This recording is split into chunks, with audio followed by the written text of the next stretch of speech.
गुरुदेव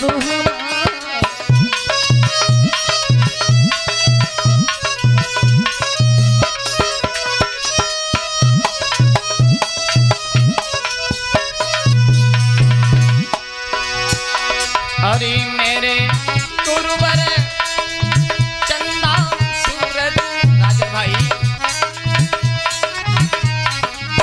मेरे गुरुवर चंदा सूरज सब विधि लय मनाई गुरुदेव हमारे सब विधि लय मनाई गुरुदेव हमारे।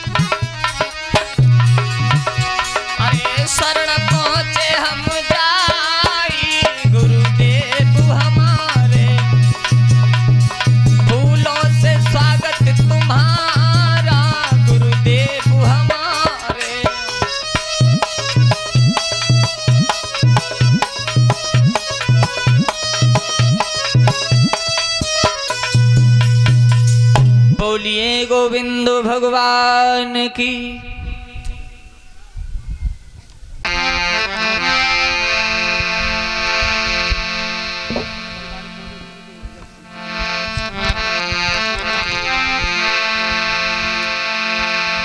अखंड मंडलाकारं व्याप्तं येन चराचरम् तदुपदं दर्शितं येन तस्मै श्री हरि गुरुवे नमः।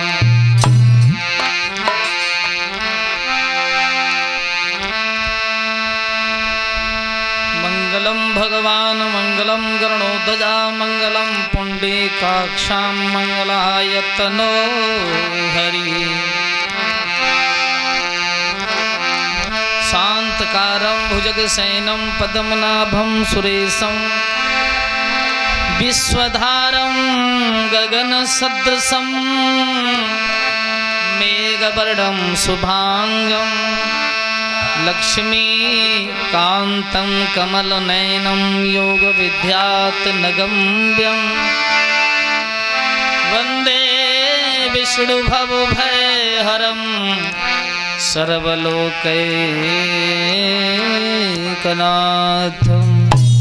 बोली वृंदावन बिहारी लाल की।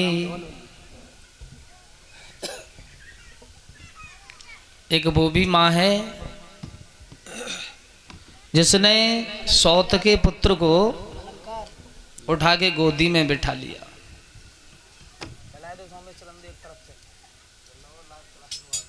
सोमेश कैमरा चालू है, चल रहे एक तरफ से। महात्मा सुखदेव जी कहते हैं, हे महाराज परीक्षित, एक वो भी नारी है जिसने सौत के पुत्र को प्यार और दुलार देके गोदी में बिठा के भोजन कराया, और एक वो भी नारी है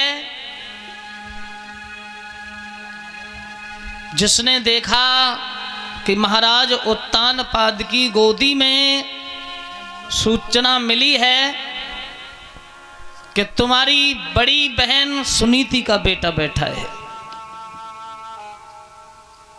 भाग खड़ी हुई, ऐसे भागी जैसे भूखी शेरनी शिकार के पीछे भागती है। ध्रुव गोदी में बैठे हैं, उत्तम बराबर से खेल रहे हैं। प्रजा के लोग बड़े खुश हैं कि हमारे महाराज पर एक भी बालक नहीं था, और आज दो दो पुत्र राजा की गद्दी पर खेल रहे हैं।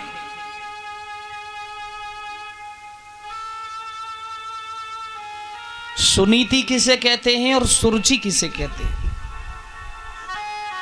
अब हमारी इन्हीं माताएं बहनों में सुरुचि बैठी है और इन्हीं के अंदर सुनीति बैठी है। सास को गाली देने वाली,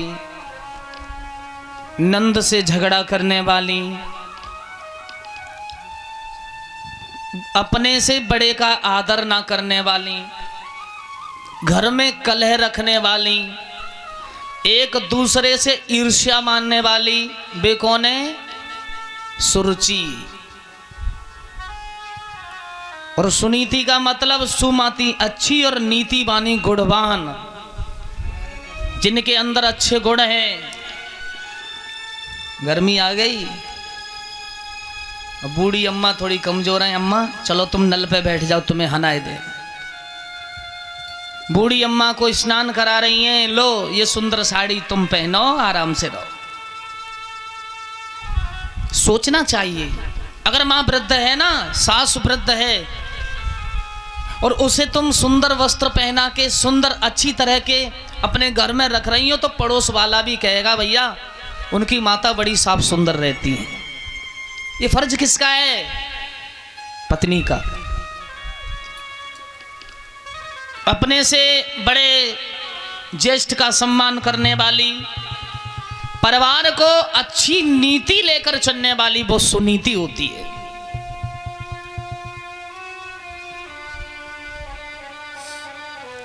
आजकल सुरुचि ज्यादा है और सुनीति बहुत कम है। सज्जनों, ध्रुव गोदी में बैठे हैं और सुरुचि भागी। महाराज उत्तानपाद से पूछा, राजन ये किसका बालक है? उत्तानपाद बोले, प्रिया मैं नहीं जानता किसका है। आप नहीं जानते तो आपने गोदी में क्यों बिठा लिया? ध्रुव से पूछा, कौन है तेरे पिता? ध्रुव बोले, मैं अपने पिता को जानता ही नहीं। मां को जानते हो? मां कौन है? ध्रुव बोले, मेरी मां का नाम सुनीति है। एक गाल पर तमाचा दिया। बात, तूने भगवान का भजन नहीं किया। अगर भगवान का भजन तूने किया होता तो मेरी कोख में जन्म लेके इस गद्दी का मालिक बनता। भाग जा यहां से, बेकार इनकी औलाद। ध्रुव ने गाल पर हाथ लगायो, रोता हुआ चल दिया। महाराज को अपशब्द कहे, महाराज भी नीचे गर्दन झुकाए बैठे हैं।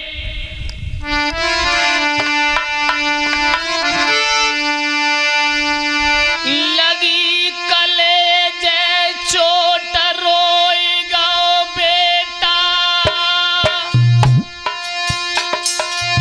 होनार बलवान के किस्मत ले गई जाकी लपेटा।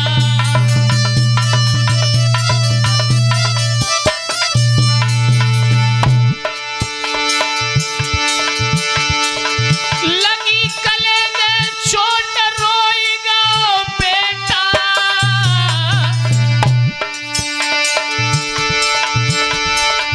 होनार बलवान के किस्मत ले गई है ये लपेटा।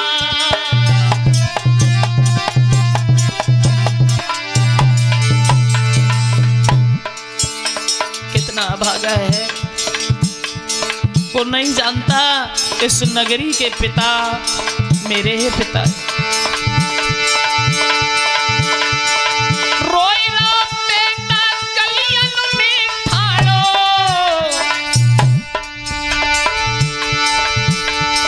रोई रो बेटा कलियन में ठाड़ो, कौन पिता को लालया सिर से ने नंदालो, कौन पिता है आजो नैन से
से दौड़ता हुआ रोता हुआ अपने गाल पर हाथ फिराता हुआ ध्रुव भागा।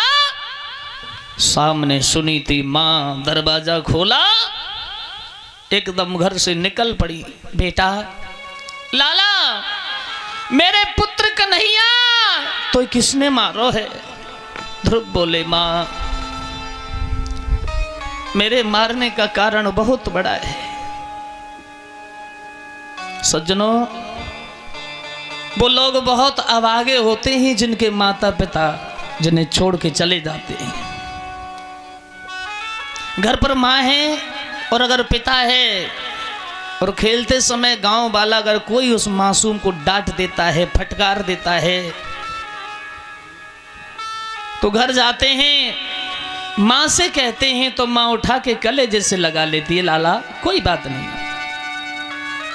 और जिसके माँ बाप नहीं हों उन्हें कौन कलेजे से चिपटाएगा।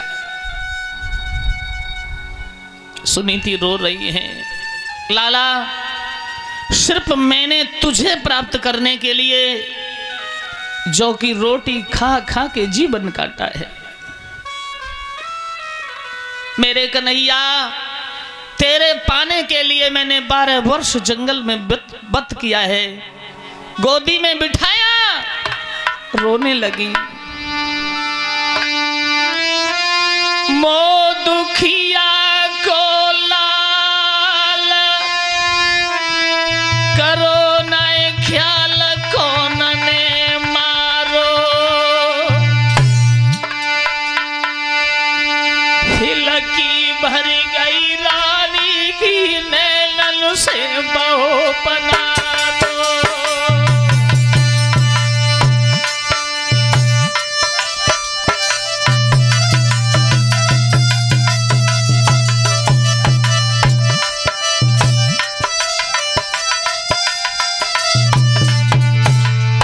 बेटा बोलो ना ध्रुव, लाला बोलो मेरे कन्हैया, बोलो। तेरी माँ पूछती है बेटा किसने मारा है तुझे, क्यों रो रहा है? मेरे कलेजा के टुकड़ा छाती से लगा लिया। तेरी मैया पूछे तो ये बताई है, मोई ललानी का प्यारे, ललानी का प्यारो। और मोदुखिया को लाल रे के कौन जनी ने मारो। मोदुखिया को लाल रे जाए कौन जनी ने मारो।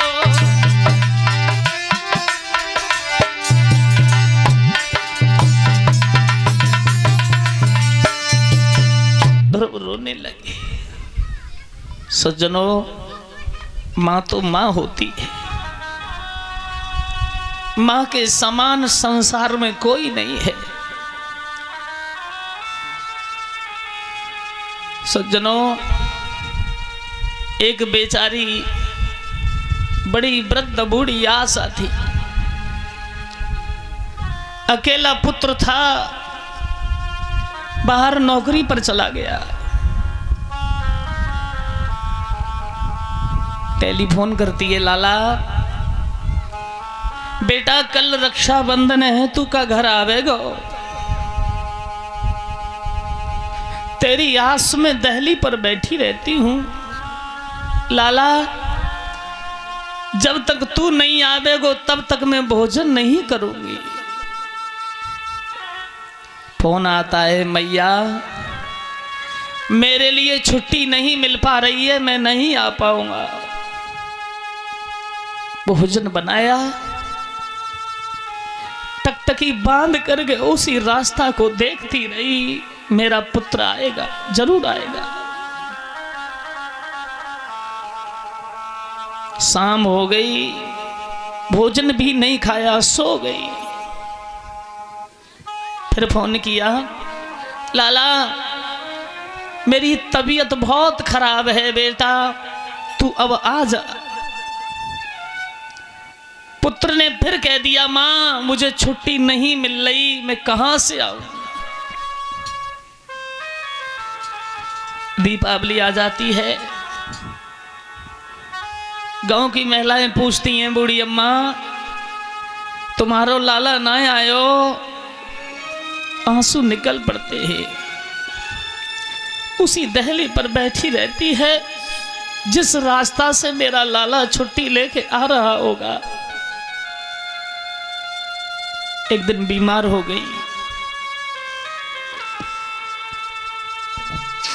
और जिस दिन बीमार हुई बस वही रटन लगी है, बेटा बेटा तू आया नहीं, लाला तू आया नहीं। बेटा बेटा कहते कहते उस दुखिया के प्राण निकल गए, पर बेटे के दर्शन ना हुए। सज्जनों, कभी मां को मत भूल जाना। जिस मां ने हमें जन्म दिया उस मां को कभी दुख मत देना। सुनीति रो रही है, मेरे कलेजे के टुकड़े तुझे मारा किसने? ध्रुव बोले, मैया तू हमसे झूठ बोलती है ना कि तुम्हारा पिता कोई नहीं भगवान है। आज मैं समझ गया हूं, उत्तम मेरा भैया है।